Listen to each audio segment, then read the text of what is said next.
What's up, everybody? Welcome to the Cyber Monday show, and it is on Cyber Monday, so I feel like it just has to be a ball. So we have just an action-packed show today, and we're going to get started on all of that after this.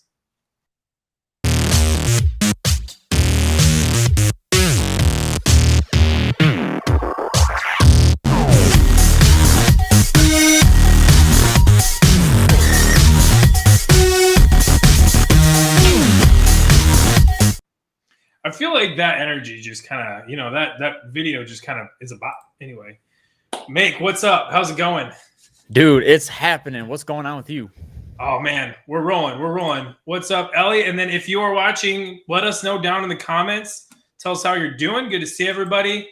Ladies and gentlemen, we have just, an absolute stud in Infosec here with us today.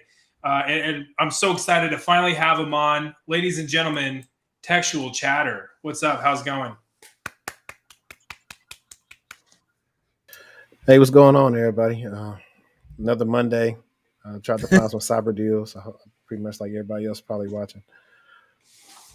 Yeah.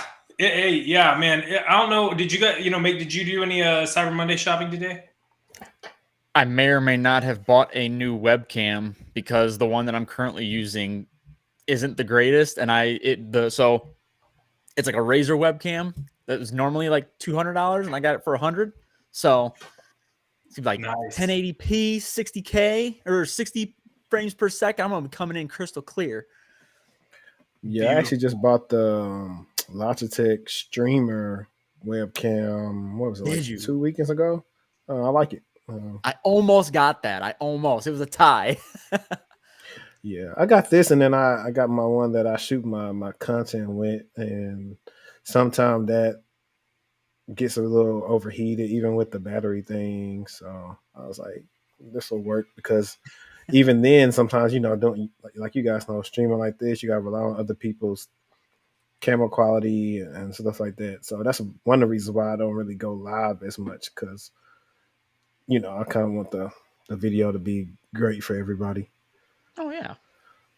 Yeah, I'm just disgusting. I'm using the cam on my Mac right now. Looks good though. I mean, honestly. Well, it's because the screen's condensed down. If I went like full screen me, it would be disgusting. Trust me, it's horrendous. Normally I film on my iPhone, but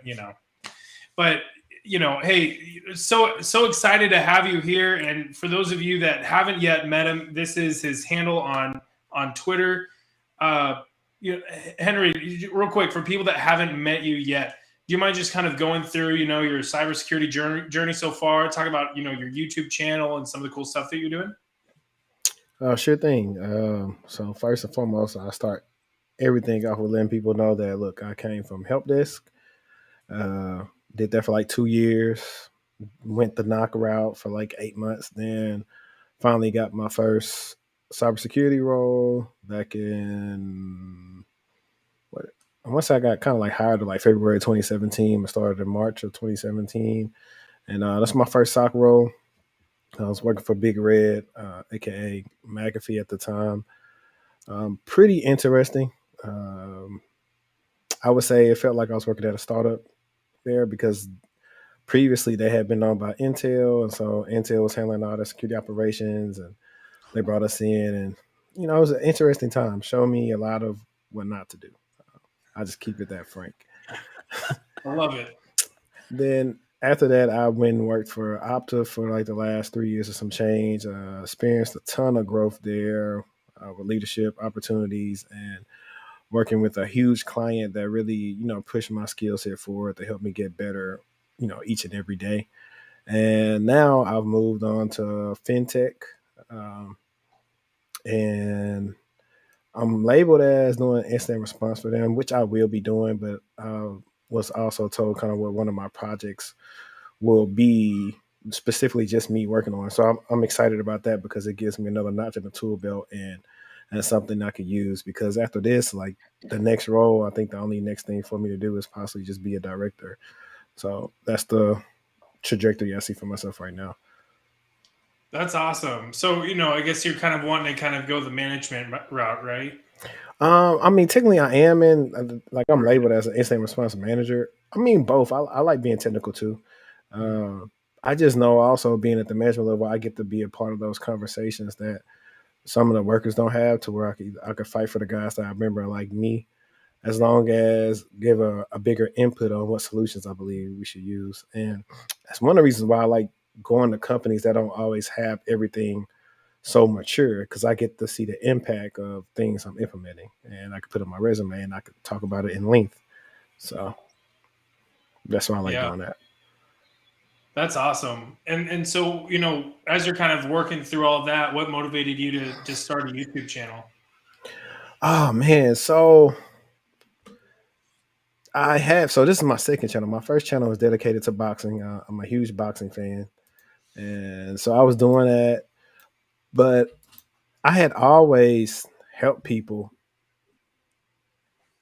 before I even started my YouTube channel. So what I thought about was like, what can I do? It's a pandemic. And I think I saw some other channels around. I said, you know what? I like talking about this stuff. Let me do it. And that tied my YouTube channel tied into also like, my business as like being a coach. Because I was also always trying to help people before then. And sometimes they weren't even in tech. They were just needing help with their resumes or however, whatever's going on. So I always been like that. So now I'm able to reach, a lot of people. Like you saw on Twitter, I just crossed 100,000 views. So now potentially 100,000 people have seen me, and I like when people reach out and say, hey, thanks for, your video. I learned this about that. And I just try to bring my own perspective pretty much to what I've experienced so far in Infosec. And I like the feedback I get, whether good or bad. That's how I take it. That's awesome. So, how is, kind of helping people and teaching stuff on YouTube translated to your career, and really vice versa? How has that feed loop gone? I think all of them correlate with each other. I have my ebook coming out, and I tell people about why I think it's important to brand yourself. I feel like my career got a big boost once I really started branding myself more, from LinkedIn to YouTube to my business. Like I've had recruiters reach out to me and say, hey, just want to tell you I like the YouTube channel, and I've told applicants that, hey, go check out your channel. Even small things like that. And one of the also things I think that's helped is the hardest thing I think for people that are interviewing or managers is figuring out who you are as a person. Mm-hmm.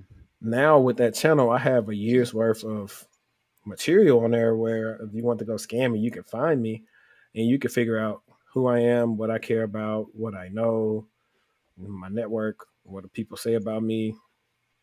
So I think that's one of also reasons it's kind of helped me out, is going that route. And with the business, it's also helped me centralize everything, focus on really helping out, focus on, like just a few minutes ago, I'm getting good at. It's kind of like, if I would say, like, I used to remember with teachers or something, or anybody. I like to do sports analogies with coaches. Mm-hmm. You've seen enough either bad habits or things like that, you can know why somebody's not successful. Mm-hmm. If somebody was a quarterback and they say, oh, your 3-step drop, or you're doing your arm like this is why you're not getting the velocity on the ball or something. Yeah. So with some of my clients, especially, I see a lot of people gravitate to me that are trying to get out of the help desk and they want to go the SOC route, which is prompted me to eventually, when I get the capital, I want to do a SOC course that's concise. I've seen different courses, which I haven't had the chance to do all of them, but a lot of them have great information, but I think it's information overload that doesn't help someone need to do the job on day 2. And I've been realizing, as talking to people, is like one of the things people are struggling with is the thinking aspect of doing the job. And I think that's one of the things that's hindering some of these people from getting these roles. They are dialed in, studying and passing the test, but that test sometimes talks about scenarios, but not as in depth as somebody can tell you something from a real world alert that happens in their environment. Yeah, and I know that you just mentioned using sports analogies and how that's kind of helpful with explaining things to clients. And I personally, I love to think in analogies, and especially sports analogies. I just think, you'll find more, sports fans out there that might resonate, kind of with that. And one of the analogies I love to think about is how oftentimes whenever you see, kind of like you said, a lot of the bad habits being formed and success not being had, you'll see a lot of players and coaches talk about, well, we just need to get back to the fundamentals. Mm-hmm. And it's kind of the things like you talk about, like for a quarterback, that 3-step drop, or with not staring down a receiver. Yeah. And like, for like a defensive player, like understanding your assignment and like, which, where you're supposed to be lined up, like that can really like make an impact after the snap, right? Definitely. And that, I think that translates very, very easily to cybersecurity, where it's like those little things, those little practices can really have a pretty tremendous. Actually, Makeshift and I were just talking about this prior to this about password policies. Do you want to kind of go into that a little bit? Yeah. So one of the things that I had brought up was actually just today. I'm actually going to a local hockey game this upcoming weekend. Well, when I went on to my, city's team's website to order the tickets, they gave you the option to, create an account and then, and also whether or not you wanted to save your credit card information on their site. Well, once I started going in to try to create a password, I created, a normal password to us, which would be, like 16 characters long, alphanumeric, special characters, the whole 9 yards. And it told me that my password, like the criteria, it didn't meet it. And I was just like, it's kind of baffled. I was like, what do you mean? And it didn't allow special characters.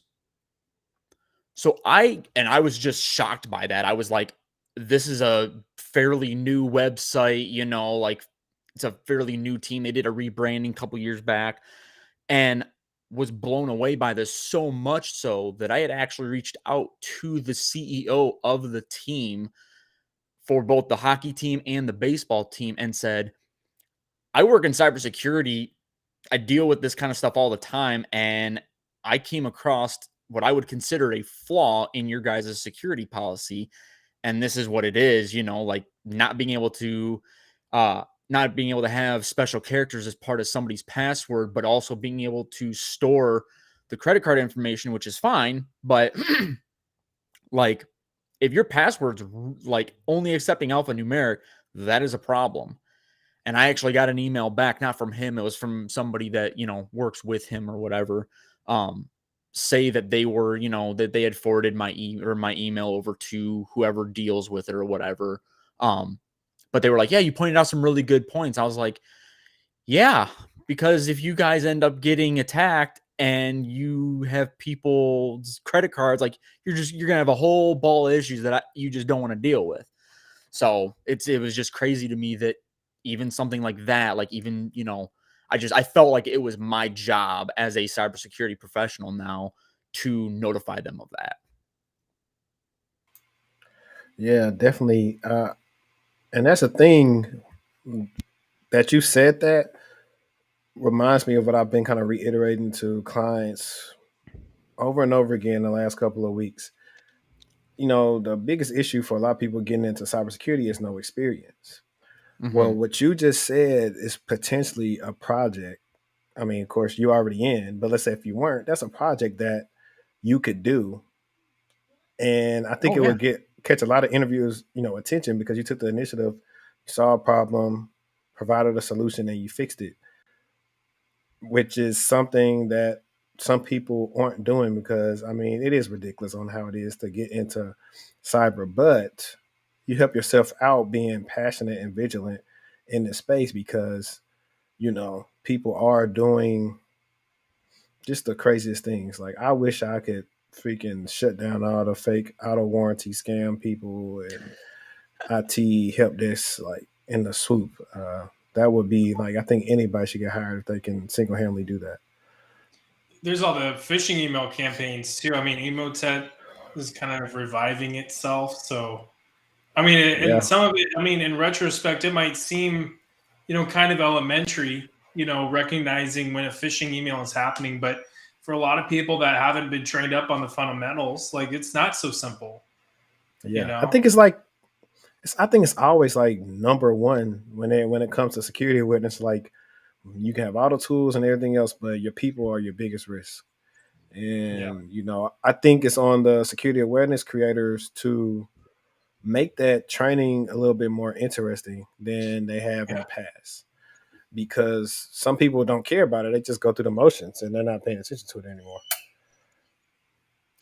That might be So better. quick question for you. So I know, just kind of going back, I know you were talking about, once you get the funding and everything to actually start doing your own like SOC training.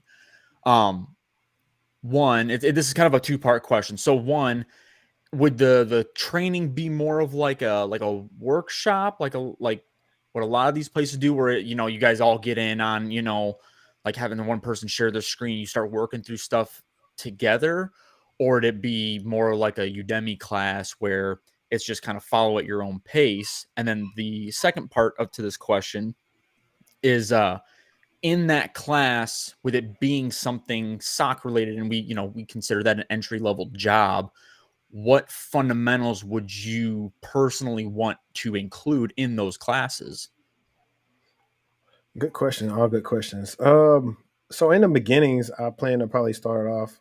Sorry for missing this lighting. I'm trying to get it better in here, but but in the beginning, I did say I was going to tell some of my clients I might set up some. I'm trying to figure out what type of open source solution I want to use right now. But a couple of us get on the call and we just work through some stuff, because it'll give me a good idea of what everyone's lacking to what I can address in the training. And I would plan to have it to be a self-paced course that you log into wherever I host it at, and you go through whatever modules there are, and you work it at your own pace and provide like a little certificate or something at the end. Kind of like most things, but it'll be a little bit simpler. As far as what I would include, I guess you want to say like investigation 101. Um, and I would include. So the hard thing I think for me is not hard thing, but every SOC is not created equal. Some you got the No. MSS types, and then some you got that actually want you to research. So I would say I'm gonna include stuff like maybe SIM fundamentals, investigations, maybe throw in a little bit of some OSINT stuff. Eventually, if I get better at it, which is funny, right when I was leaving, they were letting us do a little bit more with the EDRs. We had CrowdStrike implemented. Doubt I'll be able to get my hands on that. I tried to for free. They told me I tried to request a demo so I could like throw it on like a YouTube thing. They was like, no, we can't do that for you. Dang. Some of with CrowdStrike, and then, right. So I would say most of the technical things you probably would see in the SOC. But then I would go a step further, because I don't know if all these cover this, but I will go over, okay, so now that we figured out this is an incident, let's escalate it to a ticket. Let's do ticket hygiene. Let's work on use cases, documentation for playbooks, email etiquette, things like that. Even I guess that'd be into the investigation part. But when you have to reach out to users, how do you reach out to them without saying too much? You don't want to say, hey, your account's been compromised. You kind of want to draw back, because they're going to, what are you talking about? You kind of want to say maybe along the lines of, we see some unusual activity on your account and want to verify if it's true. So something like that is vague, and then see what they say. So those are kind of some of the things, and I'm actually glad that you asked me that, because I haven't really written it down. It's just in my head. Yeah, it was one of those things I was curious about, because for what I do now, I kind of do some SOC related stuff. And one of the things is, when you come up with an alert for a particular user, reaching out to them and like bringing it to their attention that there's an alert for them, but like not being like, making it seem like it's some high alert thing and it's critical and they need to start, Right. you're like inducing panic or whatever. Like you bring it up to them like, hey, okay, I'm checking some daily alerts that we get all the time, and your name happened to come up for one of our alerts, and I'm just reaching out to you to confirm this. So I think being able to kind of, in your class, like explaining how to go about that in a non-critical, stress-inducing manner is awesome. Yeah. definitely. Because I think it's one of the things that I've seen people miss, or they just get in and some of the things. That's why I always big up my help desk experience, because it helped me with the processes and really noticing when stuff doesn't make sense to ask those questions, because you come from a process background. A lot of people want to come in and be like the harder they fall on Netflix and just start shooting. It's only one part of it, you know. Mm. Yeah, I noticed one of the things that you mentioned was, sim fundamentals, and I see the Splunk shirt that you're. At least I think that's a Splunk shirt that It's you're a smoke wearing. shirt. Yep, I got one that's just like it. It's one of my favorite ones. Yeah, it's getting faded. I actually need to order some more. That's how much of a favorite it is for me. Yeah, right. But next to Splunk, what are some sims that you enjoy, or not sims? Sorry, like just some tools that people should get in on, uh, and practice while they're trying to get into cybersecurity. Uh, I've been working out stuff like that because they do have open source things, which is, this is Mhm. actually a great uh, video suggestion, because people always ask. Because I've been looking into, I tell people all the time how I did like a slide thing on, what was it, Instagram, about EDRs, like the top 5 EDRs and what's my favorite. Because somebody's a new person may not know about that, and I'm like, well, if you could potentially get some experience in it, you could, you know, specialize in, a CrowdStrike cert, which their certs aren't that expensive. So if Mhm. someone Yep. could learn the things, they could get a CCFA or CCFR and potentially focus on some CrowdStrike roles. But I'll say software, so you want to say like tools, something like if we're going to like the basics, like people need to know at least, I won't say you have to know how to script Mhm. perfectly, but know at least how to interpret PowerShell programming. So you can do PowerShell, Bash, Python. I've seen that it's important that people know how to do, um, like you brought up, phishing, but even even if you just go on a small scale level of handling phishing, like where you just have your own virtual environment and then you maybe run the attachment through something in what was I used to use? You can use URL scan, or you can use I like any run. I like any run because they would let me like kind of poke through things, and how I found out um, I think red Cyber Chef is a flags. pretty good one as well. I I don't was know gonna if bring you've up CyberChef, especially for decoding base yeah. 64 and those PowerShell things, man. They, what's funny though? Either one of the weeks or week before I left, I actually found one when I was working with our IR guy. And if anybody's listening, one of the biggest things about working in the SOC is knowing your environment. So when you get to know your environment, Oh no, ambushed. right?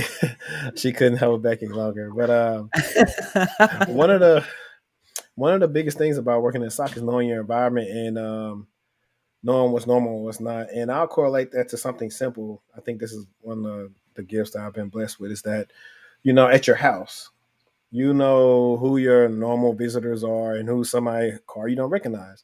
Most of the time, when it's a car you don't recognize, you kind of look through the window, and then you might step out and kind of see what's going on. It's kind of a way you want to approach things when it comes to a SOC environment. Now, at the time, we were working out of, also, guys, learn about SOAR. I believe that's security, orchestration, automation, and response. I think that's what SOAR stands for. Um, I had used Phantom for 2 years, and then we started using Palo Alto XOR right before I left. That particular alert, I think, was like either a low severity or medium severity. So I seen people looking over it, but as I dug into it, it just didn't sit right with me. And as we got into looking into it, we found out there was a lot of malicious stuff going on with it. And I want to say that we found like some fileless malware trying to either drop off on the machine or whatnot.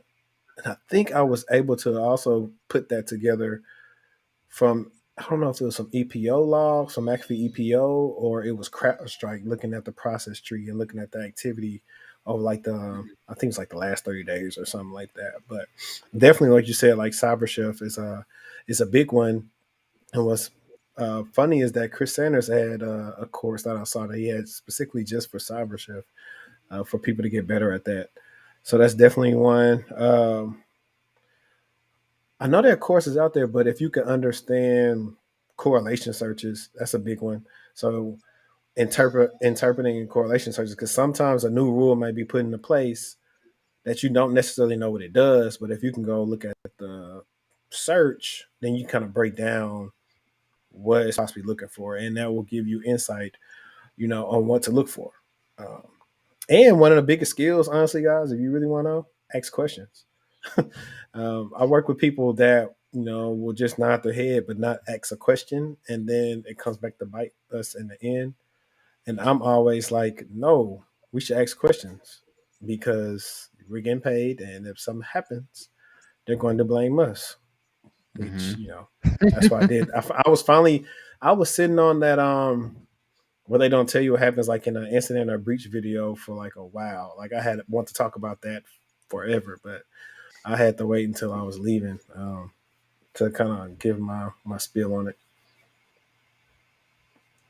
Yeah, that's awesome. I mean, definitely a lot of just excellent stuff that you brought up there. Well, so much to unpack too. I feel like, making videos for all of that, that's a good 3 months of content. Right. At least. Yeah, and well for what I haven't covered, my guy Dave Cyberwalks, who's like, I wish I could have YouTube and did it at his age, like he's killing it.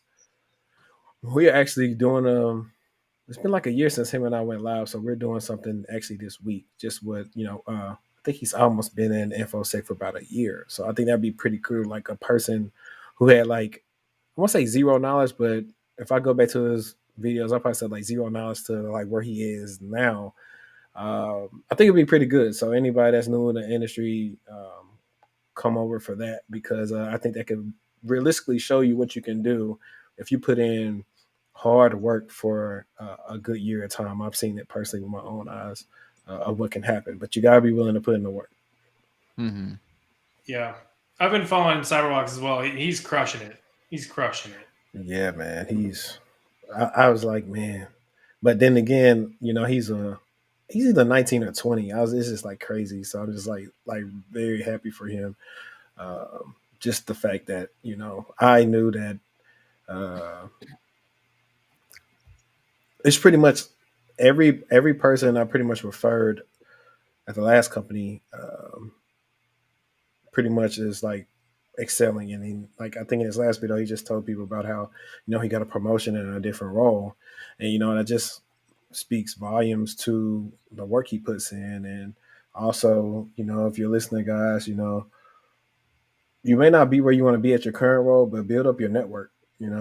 I had been talking to him for a while, and he was talking about the situation. And I was like, man, I knew we had spots going up because we had actually just went through that incident. I was like, listen, man, just sit tight. We got like a couple of spots open there very soon. And we were able to get him over there. Yeah. That's awesome. That's sick. Yeah. Again, sometimes I'll like have a question in my head, and then I'll think about what we just talked about, and then I'll lose the last question. I need to write these things down, but I'm not that professional. So trust me, I know. I mean, purposely, when I do my stuff, I purposely try not to write stuff down. I just try to listen and go off of what somebody said, like you said, because I think it makes it a little organic to where it doesn't feel like an interview, it's a conversation. Yeah. Honestly, 100%. I think it flows a lot better. And, we get into I think we're able to kind of unpack a lot more doing that. So I definitely agree. What are, you mentioned earlier, well, we were talking about fundamentals and, kind of just things to hit on. You've mentioned a few of those, I think, with just asking questions, picking the right tools to learn, or not right, but learning as many tools as possible. I've seen some comments in the chat just talking about how difficult it can be to find an entry-level position, especially coming in from another industry. what are, some of the fundamentals that they can hit on right now that can really set them up for success down the road while they're looking for their first position? I definitely say, and I forgot to mention this because I just started rambling on, but cloud, Linux, like I said, is the stuff I was bringing up with automation. Even listen, they have. I mean, all these companies are putting a lot of money into everything. So even if you were researching something like, machine learning for cybersecurity, I've seen that because I want to say CrowdStrikes and SentinelOne use a lot of machine learning for their products. So even some things like that, just kind of researching and kind of maybe taking an interest in, even the entry level, may help you because honestly, I say real entry level jobs probably like 0 to 2 years. And most of the hiring managers aren't the people that's writing those job descriptions down. So if you're finding out that you probably are not getting callbacks or getting those generic emails when you apply, go on LinkedIn and reach out to either one of the recruiters for that role, or you could reach out to somebody on that team or a hiring manager. Most of the time, when you show yourself friendly, most of the time they'll reply and they'll eventually say, okay, hey, send your resume over. I have a video I did on that last year, which is not the best quality. I've touched on it, with actual, evidence in my book. But it's also on that video. I go a little bit more in depth on that to kind of at least, I'm not going to say it's going to always help you get a job, but at least help you get a call back, get an interview. And sometimes some companies will just keep you in the pipeline and say, hey, you're such a good applicant. We got this such and such role open up. Do you want to take a stab at this one? And that's how it happens. I know I forgot this because I kind of just gave a chronological order, but I also tell people sometimes that the first entry level role is a combination of like hard work and luck, or I say like opportunity. My situation happened because I left work. We had some type of gathering at work. I remember like yesterday, it was December of 2016. And so I left work to go to this career type of fair thing at Intel at the time. And because I think I asked the talent acquisition before that they have cybersecurity people are going to be there. And they said, yeah. And I went there and met with the guy. They saw my face and ended up liking me, and that's one of the things that got me on. So I was putting in the work, scattershot approach, but I was also willing to do the dirty work and go somewhere. Even the brief stint that I got laid off, I pretty much did every different thing to get the role until the right one found me when I really wasn't looking for it. So not to get on that soapbox, but that's some of the things that you could do or look at to get entry level roles. Of course, also if you're trying to go on cyber, know some networking. I think networking is huge. I'm actually rusty on networking. I've taken like 2 or 3 networking classes, but I am rusty. But starting off, it'll definitely help you to know about networking. I don't think you need for the certs. I don't think you need anything more than security plus, maybe network plus. Some people say CCNA. You don't really need the CCNA unless you just want to get or somebody's paying for it for you. Then go ahead. I definitely thinks it makes you a more attractive candidate, but you don't want to go too overboard with the certs.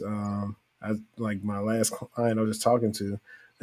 Sorry, I'm not gonna put his name out there. I'm not putting his business out, but he agreed with me as well. I was like, I think all these certs you have may be negatively affecting you when it comes to these interviews because the interviewers probably have preconceived notions of you because they may be expecting you to be at one level and you may be somewhere. So you're getting probably negatively judged. And so you kind of want to, if you're one to do entry level and try to break in, keep the search you're doing at an entry level max. Don't go past that. Everything else you need to do, work on the skills for the roles that you want to get and go from there. Anything else may not help you. And it's not worth spending the money to do all these certs just for you to still say, hey, I'm still looking for something. And you're on LinkedIn, open to work. So, that's just my tidbit on certifications before we got to that question. No, yeah, that's good. And there's, I mean, I love the point that you just made about, get the certifications for the level you're after, or study for the level you're after, right? Right. Because I think it can be kind of easy to go down the rabbit hole of just grabbing certs, and then like you mentioned with your client, like the interviewer's kind of thinking, okay, this person's clearly like on it, but then there's like the question of like, but if there's not the experience to back it up, there's all the certifications, but like then there's the question of like, but why is there no experience? Is there something that we're not going to see that's keeping this person from having a job? And I could see that kind of being one of those hurdles in Definitely. the interview phase. That's like, I mean, that's tough. It's not great, but yeah, that's Yeah. a good point. And I think people sometimes get so many certs their brain starts getting fried. They do forget how to think because they're trying to I just finished this cert, but this wasn't in there. I just like people to have all the pressure off them to really be as good as they can in the interview and the job. Well, and another thing too, and I would love for somebody to maybe give me a devil's advocate version of this, but you know, like I saw somebody, the Let's Talk in the chat said, that they had done their pen test plus and they still didn't get any job for entry level. So it's like, if you're paying for all these on your own and you pay for your A plus and for whatever reason you still can't get in, you're like, okay, well, let me go for Net Plus. Then you get that and you still can't get in. And then you go for Sec Plus and so on. It's like, if you get all these different certs and you're still not able to find one, it might be a reason for burnout, and you might not even want to get a job at that point. Like, at least not in Infosec. Like, you're going to be trying to search for something else that might be, and this is not me downputting it at all. This is me just like finding a different option that necessarily doesn't require certifications or any sort of like on the job experience, I guess, is, getting a more blue collar job, because you're probably going to have an easier time, or you're going to think at least that you're going to have an easier time getting one of those as opposed to getting, a job in Infosec. I mean, I was very much down that road myself. I was trying to break into the industry, and when I was working in help desk, like I couldn't get out of it. Like nobody wanted me even for other help desk jobs, which I thought was really Yeah. funny, because I'm like, I'm already in this position. And I had friends literally telling me, they're like, dude, you need to make a little bit more money. Why don't you go and work, at a factory or something? That way you're at least getting the money and then you can study this other stuff on the side. And I was like, because even though I'm passionate about it, if I'm starting to make $30, $40 an hour working in a factory, or even more than that, I'm Right. not going to want to then turn around and go to try to find a job in cybersecurity where it's an entry level position and I'm making way less than what I'm at, working in a factory. Yeah. That's definitely all good points you brought up, because I remember sometimes I did tell some people when they were wanting to pivot, I was like, you may have to take a pay cut depending on your skill set. Like I have people, like I've had clients I talked to that got bad advice about going into help desk because they could have went into something like IT auditing or something based on like their accounting background, opposed to people whose background really doesn't line up too much to where they may have to just start over at help desk or something like that. So that's a good question. I've had people that's been trying to do it for years and they've got burned out. Like one of my clients was like, I'm done with tech. I'm just going to do this and that. But one of the issues is I think a lot of us practice insanity. Like even myself, like what the advice that I'm giving out today, I didn't know those things 5 years ago. All it was, hey, get your security plus and just keep applying, you know, which obviously wasn't working.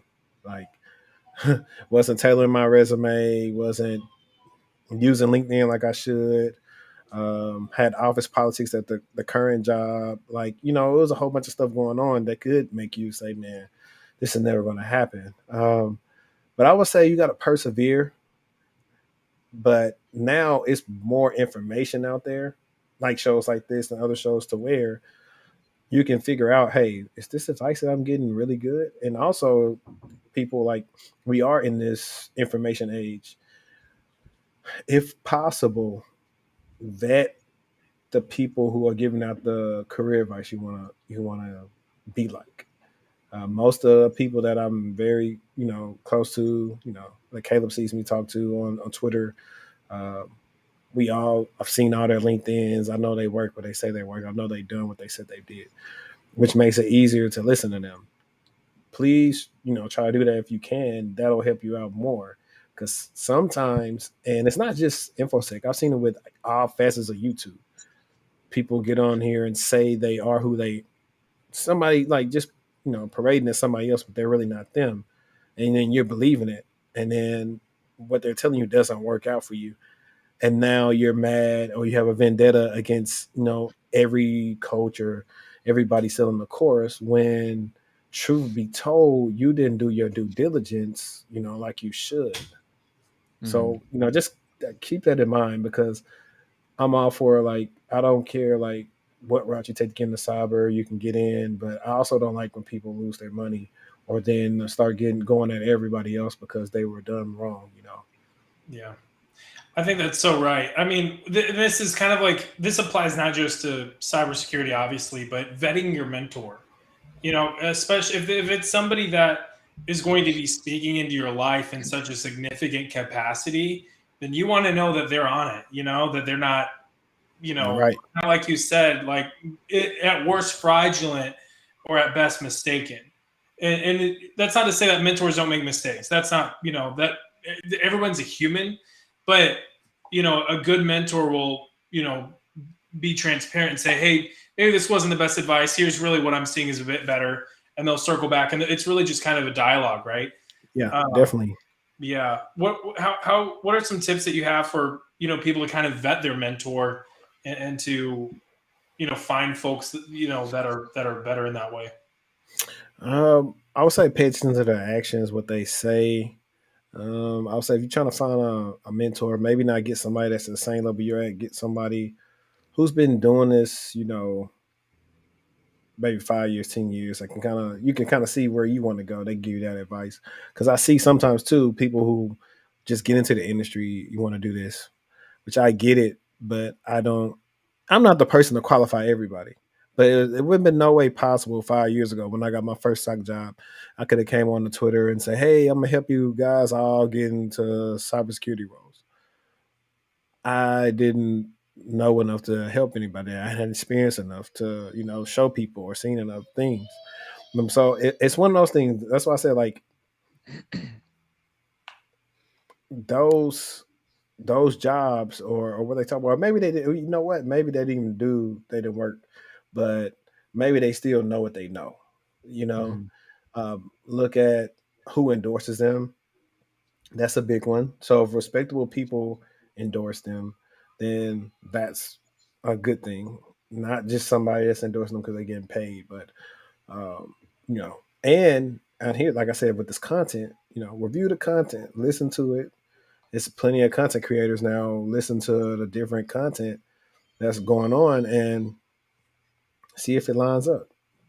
Don't listen to, like I said, if a person's trying to tell you to get all these certs, that's not a person to listen to because truth be told, when I was helping interview at my last company, I rarely cared about asking what your search was. I normally went off your resume and asked you things according to what I knew you would see on on a job.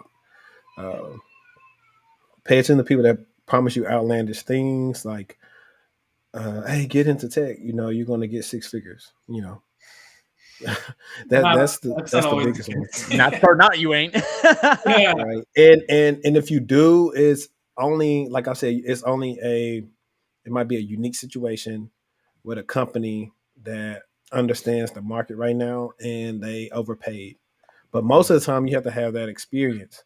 I only know a couple of people who came out of either college or like their, first, second job that got close to that. But they had the skill set and their value was that to the company. Yeah. That's the key word, guys. Remember your value. I had a video a long time ago that said Sec Plus. I think I was just ranting about people saying they passed Sec Plus in a week, and I was saying, you might not even get 70,000. You might even get that. I was like, you got to prove the company that you're worth the amount that you're asking for. So those are some of the things that you can look into when it comes to vetting these people. And well, yeah, I already said that. That's the same thing. There's no reason to reiterate that. Yeah. I think passing like a cert like the Sec Plus in a week, that's a great headline. That's going to get some clicks and views. But practically speaking, I mean, fundamentally, What did you learn? whenever you're like, did you learn things? Like, it is a dense test. There's so much to go over, and it doesn't just brush over it. Like it goes into it, and you got to know it.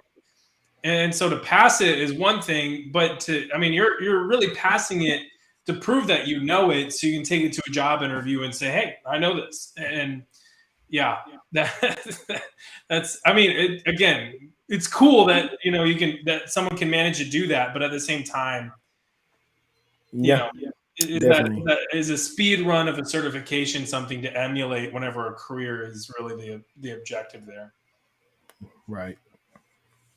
And the good thing is they have these other companies coming out with certs that aren't as recognizable, but nevertheless, they are good certs because they're starting to make more certs practical.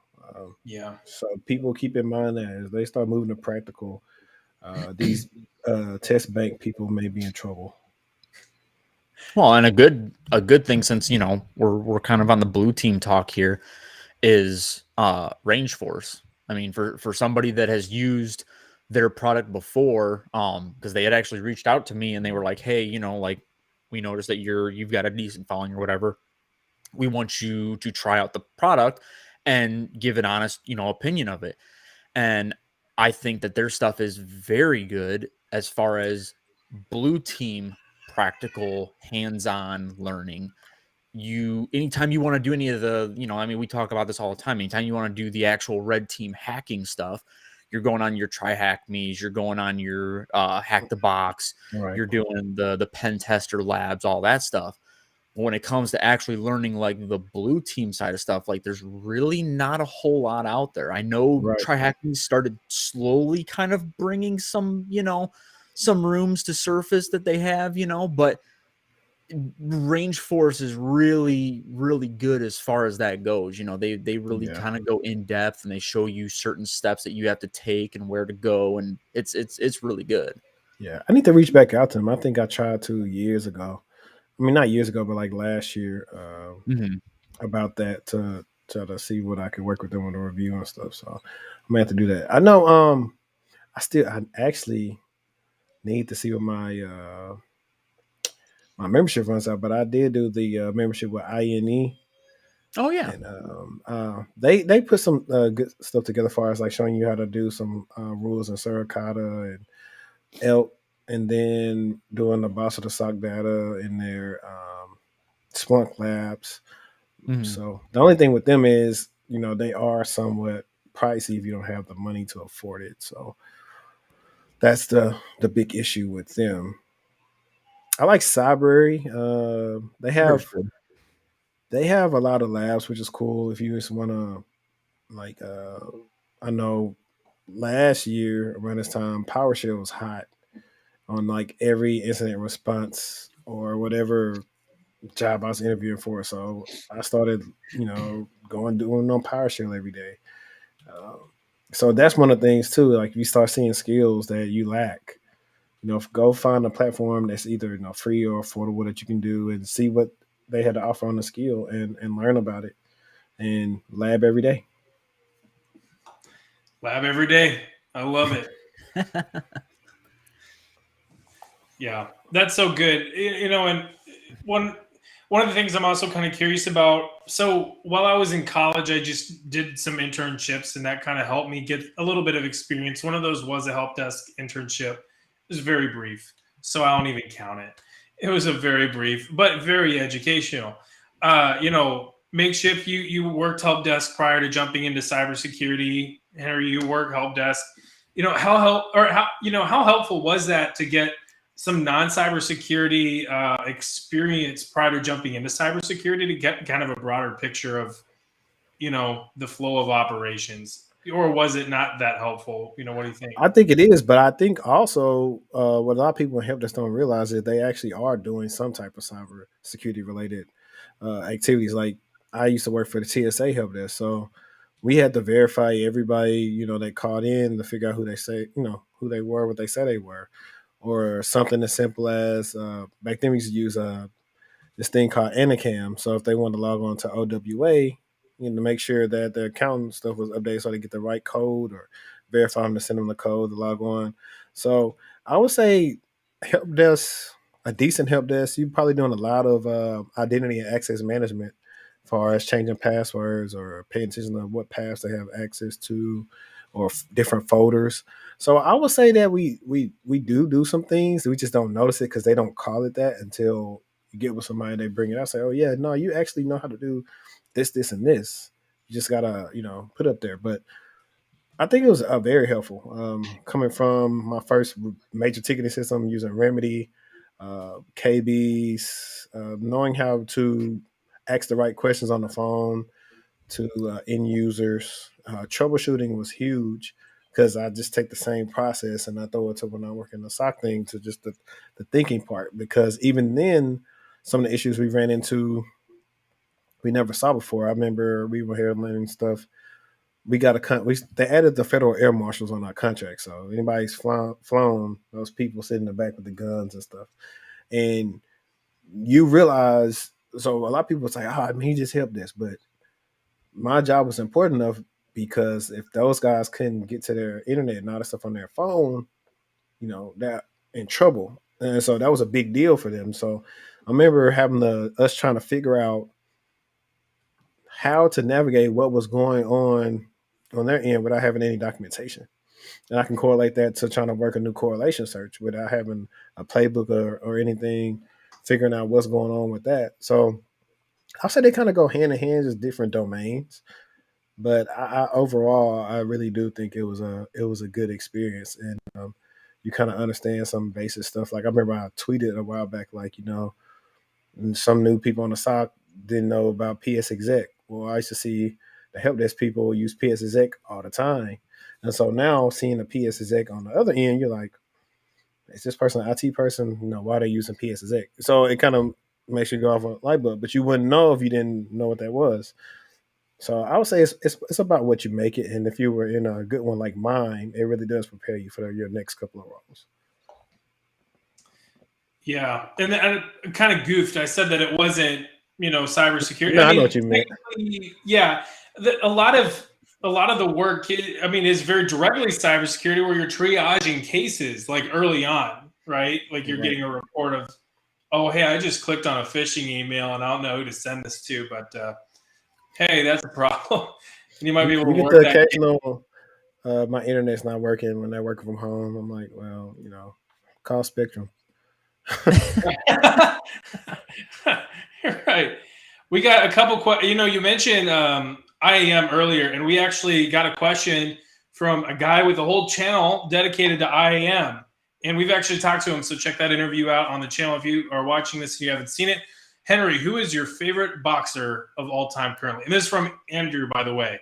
Yeah, shout out to Andrew. He's normally on my Twitter feed too. Of all time, Roy Jones is my favorite boxer of all time. And I actually got two favorite boxers currently. One for the entertainment factor, and then the other one because he means business. Right now, like a favorite, like just fan favorite, I enjoy to watch and hear just because he's funny as Adrian Broner. And then honestly, like just to me, who I think is like the best, just because he carries himself like an old school fighter who's always in shape, ready to fight, is Terence Crawford. So that's my favorite of all time and currently favorites. I'm curious because you used a football analogy earlier, so this is kind of like a shot in the dark. Don't you like the Chiefs? Yeah, what? Don't you like the Chiefs? Yeah, I'm a big Chiefs fan. I thought you said that you're also a Chiefs fan. I was about to go, yay. I'm a Broncos fan. Well, I'm really sorry in advance for what's about to happen on Sunday. I don't know. Did you just see how we just did Herbert? Herbert got sacked. Yeah, but Herbert's broken. If y'all O-line looks like it did in the Super Bowl, I mean, It's Be a completely careful. different O-line. Yeah, there's not a single starter. No, that's not true. There's one starter on the line that was there in the Super Bowl. Everyone else is brand spanking new. I'm excited. I think it's going to be a great game. I And think the Broncos are is it playing this good. week or next week? It's this week. Yep. Oh yeah. We got Bradley Chubb back too. I think people are gonna be surprised that we go to 7-5. Yeah, I don't know. I think the Chiefs' defense is looking pretty hot too. So I think it's going to be a good competitive game. It's in Denver, right? I gotta check. I know we're gonna probably run the ball like 40 times. Like we've been that balance we got with Gordon and I think Williams, I think his name has been pretty crazy this year for him to be a rookie. Gordon's good. Man, honestly, you mentioned you have like a boxing channel. It's like I'm almost tempted to start like a Chiefs channel at some point just because it's like I can talk all day. Yeah. It's so much fun. Definitely. Do it.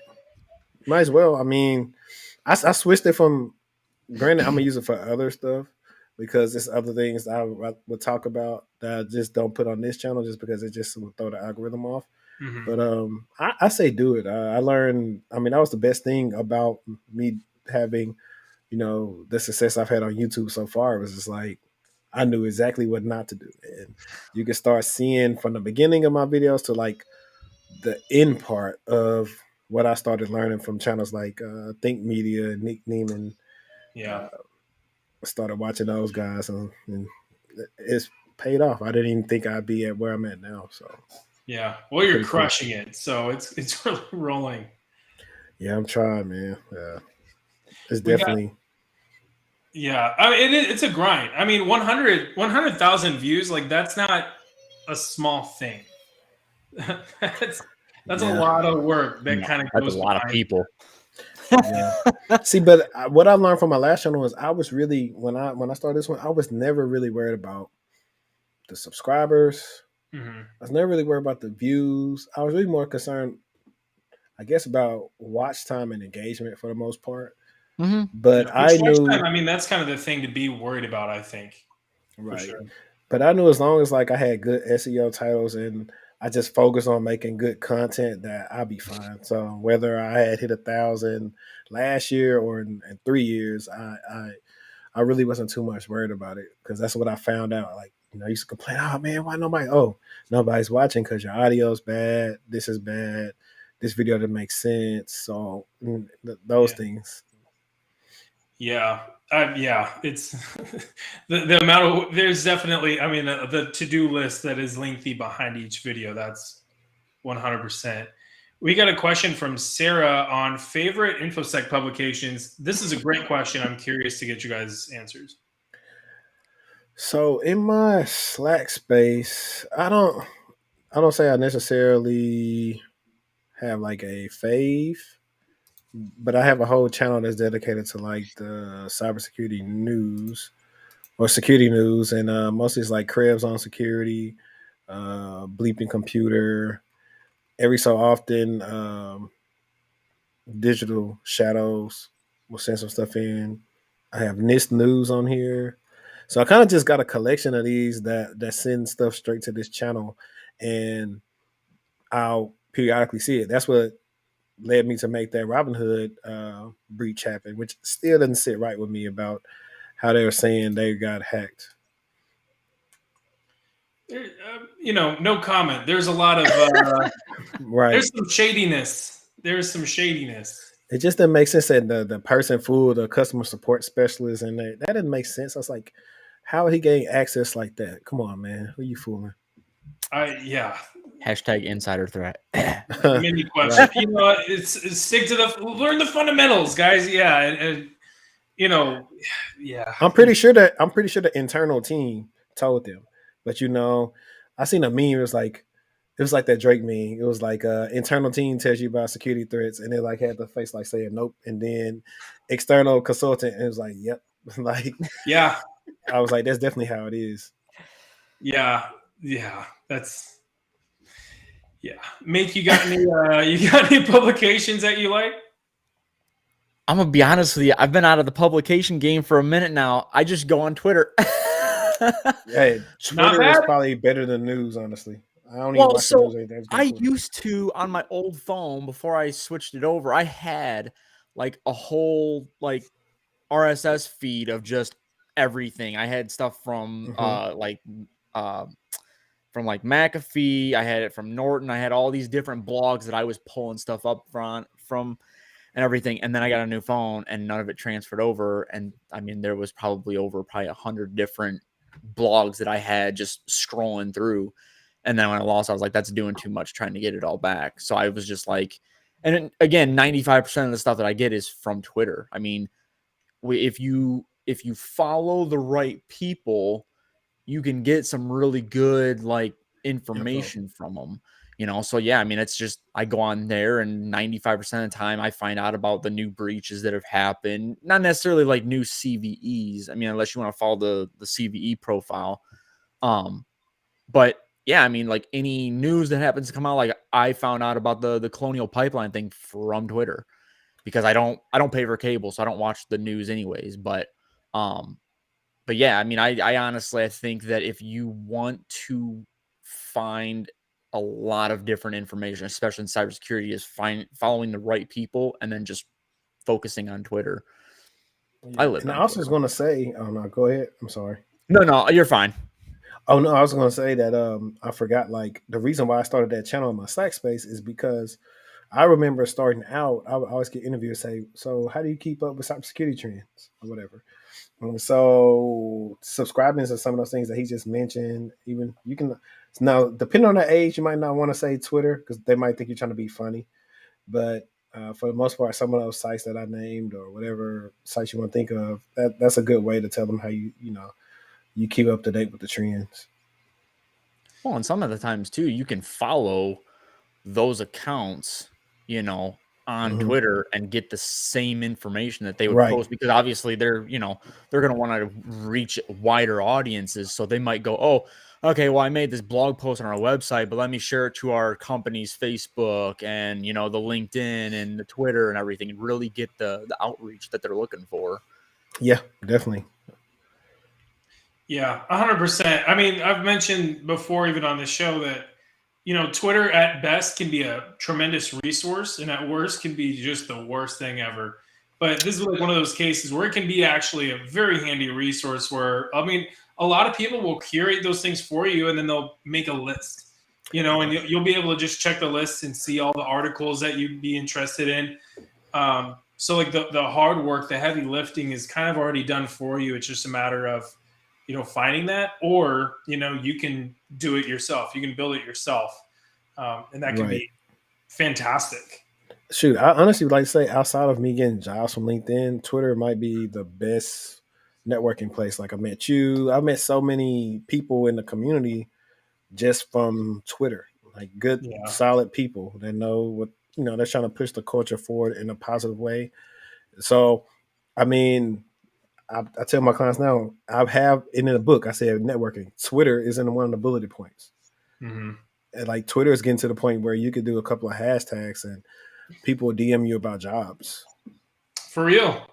I had like one tweet kind of blow up that I just kind of said, hey, I'm interested in this. And I mean, a lot of people saw it, and some people were, sliding into the DM saying like, hey, we're actually looking for people doing that. It's like, word. Yeah. Funny you say that. It really is fantastic. And I mean, LinkedIn is another good resource, but yeah, definitely don't underestimate Twitter. No. We have another question here. Muhammad Ali or Mike Tyson in their prime? That's tough because both of them was kind of robbed of their prime. But if I'm going to have to say somebody, I'm going to have to go Ali. Tougher competition that he had to fight. Beating the prime Foreman is like, nothing to scoff at. And Joe Frazier, and then he had Joe Louis. Yeah, I'm going Ali. I love Tyson. Love his skill set. Love his persona. Definitely has an interesting podcast if you ever watched it. So I'm going to have to go Ali. Let me tell you too, I've seen some recent videos of Mike Tyson like still practicing and everything and sparring with some dude. Man, if I was that dude's trainer, my hand would hurt even holding on to those pads because that dude still hits like a solid rock, man. And he's not necessarily like for boxing a young guy. right? And he puts heat. Oh, Yeah. there's I mean, he was supposed to be Conor fighting Jake McGregor, Paul or I mean, something I at know that one point that's in not like time. a 1-to-1 because he was coming over from UFC, but I mean, he's a younger guy, I feel like, right? Who? Wait, didn't one of the I don't watch Oh, boxing, so I don't maybe even. you might be talking about it was Paul and Woodley. Maybe that might be who you're talking about. Maybe that was the last like kind of UFC celebrity boxing thing. Maybe I I don't know remember. Holyfield fought a like a UFC fighter. It's been It was a while ago, but okay. yeah. Yeah. I don't know, but yeah, I don't know. I feel like I don't watch a lot of boxing, but I can tell it is an exhausting sport. Yeah, they had not to get too carried away, but they actually had two great fights that they had on Saturday, which was pretty cool.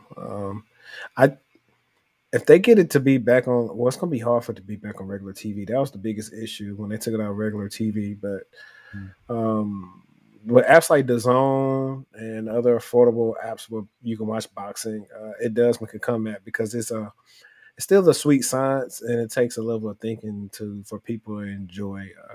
I still try to watch UFC sometimes, but in its essence, it's still a little bit barbaric for me. now I I think will it's getting say I think it's getting better, but I remember back in the day, like the ref wouldn't even come in; they just hammer fish you like all on the ground. I was like, I don't know. now I will say I do think that they're trying, at least, be like you were saying, like the Jake Paul fights and everything. Like, I honestly think between him and Logan Paul, for as goofy as they are, just being a bunch of YouTube stars, but them, deciding to do these boxing matches instead of doing like a UFC match or whatever, like they're pulling in some numbers. So it wouldn't surprise me if it has a slight resurgence, just from doing all that. I mean, hell, even if you're looking at like when you're watching the fight and you're seeing the people in the audience, like there's a lot of people that show up to it. They might Yeah, be fans of Jake Paul or Logan Paul or whatever, but they're still going to a boxing match. man, yeah, and not to be on a boxing tangent, the one fight I wish I could have went to this year was Wilder Fury 3. If, Mm-hmm. if for casuals that just like boxing, if you want to watch 2 6 foot 7 8 guys knocking each other down and trying to figure out who gonna really just not get up or whatever, like that probably like the fight of the year. This just because of how it was just crazy and interesting. Like my girl's watching them. She didn't even watch boxing. Like she was glued to the TV. So um, definitely. But I'll leave off that. I'll probably touch on that I haven't uploaded a video a while in my other boxing channel. I mostly do Terence Crawford videos when I feel like it. Yeah, man. But we're probably gonna close this up, here in just a moment. But I feel like I'm so curious to get more information on you from about the Denver Broncos. Oh yeah. What's your take on the Von Miller trade? Because I have a buddy who's a Broncos fan. His opinion actually surprised me. He was cool with it, I but was I too. feel like the timing of the season was a little interesting. I didn't feel like the Broncos were out of it, but with it, I feel like it's such a hard division and it's such a hard thing to I think predict. it's one of the best divisions in football, honestly. Yeah, and this is a heck of a season where literally all four teams are very good. I got to say that the Chiefs are going to win the division, but behind them, who's going to take that wild card spot? Because I really think that one or two can actually take a wild card spot and hit the playoffs. I think honestly, and I could say I'm being biased, but I honestly think Denver can because the games they lost were winnable games. It was no Mm-hmm. game that they were in that they really should have lost. They should have won. They should have beat the Eagles. They should have beat the Raiders. They should have beat the Steelers. Like they had issues with their offensive play calling for the longest. Like just open it up. See, but now Yeah. they also have Jerry Jeudy back, who opens up a lot for them. And then they got Tim Patrick, Cortland Sutton, Noah Fant. They have a couple other. They have a really talented offense. Yeah, It's just I the like fact. Teddy Bridgewater too, so I feel like their offense is kind of slept on low key. Yeah. See, Teddy isn't. See, the thing is, Teddy isn't all the way healthy. He's been getting hit and hurt, but Yeah. he's been making the right plays. And yesterday, when he got hurt, Drew Lock showed why he wasn't starting because he threw the dumbest interception you would ever see. Yeah. Yeah. But I no, saw but that. the surprise is honestly, somebody even said it. But if you really pay attention, like since Von's been gone, that defense actually has been better. And we had people out. We had Kareem Jackson and somebody else out yesterday. But when I tell you they really did get to Herbert, who's elusive and can run. They got to him, and they've been. I think that what happened is Denver switches up. Denver's typically a man team, but they realized, hey, you know what? Let's go to zone. And them combining zone with some man is giving teams fits. And with you guys only having Tariq and Kelsey, I don't really see the other people. Yeah, Mahomes great, but I don't see the other people that really make them to be scared like it used to be. Like back when it was the Sammy Watkins and you had I forgot who else it was. Yeah, It used to be different. That's kind of the rub with the Chiefs offense. The past few years they've had Sammy Watkins, and like now there's kind of the term the Sammy Watkins player for the Chiefs offense, where it's like you have Tyreek and Kelsey and you know who they are and what they can do, and they're still doing great. But you need another player that because they're clearly going to get double covered on pretty much every play, and so you need that third receiver to step up on routes. And Sammy Watkins was good enough to take advantage of those situations, but now, he's gone. So you got McCole Hardman, you got Byron Pringle, you got Demarcus Robinson and Josh Gordon, and they've all kind of been. I mean, Josh Gordon's still kind of working his way into the offense, but the rest of them, they've been there. And I was surprised you guys didn't try to go after Odell. Honestly, they were involved in the talks. I'm kind of surprised that Odell didn't pick Kansas City, honestly, because from what I understand, it was between KC, Green Bay, and LA. And LA just offered more money, which makes more sense. I mean, and it's better weather. Yeah, well, yeah.